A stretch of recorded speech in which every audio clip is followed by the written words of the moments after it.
Bonjour, Parshat Vayera, ça y est, le processus qui va nous amener vers la libération du peuple d'Israël se met en place. Il est intéressant de constater que lorsqu'Hachem va s'adresser à Moshe afin que celui-ci puisse remplir sa mission, eh bien, il va lui dire qu'il doit dire au peuple d'Israël qu'il va les sauver. Mais pas juste qu'on va les sauver. Ve'otseti, ve'itzelti, ve'galti, ve'lakarti, ve'eveti. Vous connaissez ces termes. Ces termes, ce sont les mots qui désignent toutes les étapes de la délivrance du peuple d'Israël, jusqu'au moment où ils vont recevoir au Sinaï la Torah, et puis après, ve'eveti el haaretz, je les amènerai vers la terre d'Israël. Il y a ici quelque chose de fou, au fond. C'est que nous sommes face à un peuple qui est complètement asservi depuis des années, qui d'ailleurs, comme on va le voir, a presque perdu totalement espoir.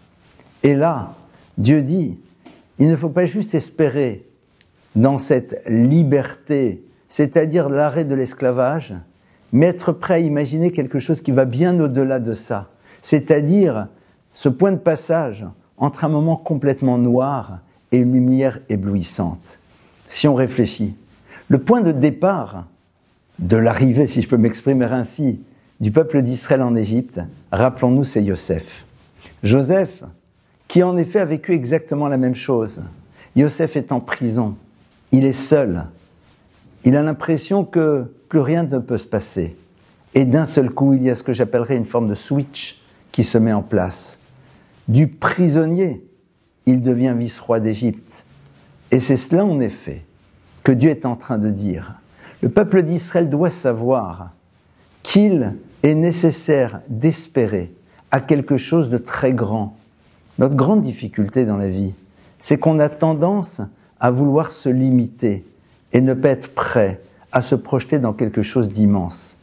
On rapporte l'histoire suivante d'un soldat juif qui s'était retrouvé face à celui que l'on aurait appelé à l'époque le général, qui dirigeait une armée dans laquelle ce soldat avait à un moment fait un acte particulier de bravoure.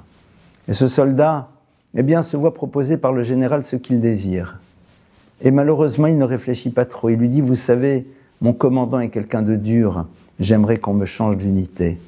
Et le général le regarde et lui dit, quel dommage, tu aurais pu demander à devenir toi-même commandant, tu aurais pu demander toi-même à devenir complètement indépendant. Eh bien, c'est un petit peu cela que le texte est en train de nous dire. Dieu dit au peuple d'Israël, sachez qu'il faut espérer quelque chose d'immense. Il ne faut pas se limiter dans les possibilités du futur. Il ne faut pas limiter le Créateur de l'univers dans tout ce qu'il peut nous proposer. C'est cela le début de la délivrance. Être capable d'imaginer quelque chose d'extrêmement grand. Et c'est cela que la Torah nous engage à mettre en place, chacune et chacun, dans notre propre vie, et bien sûr au niveau collectif, dans le peuple d'Israël. Shabbat Shalom.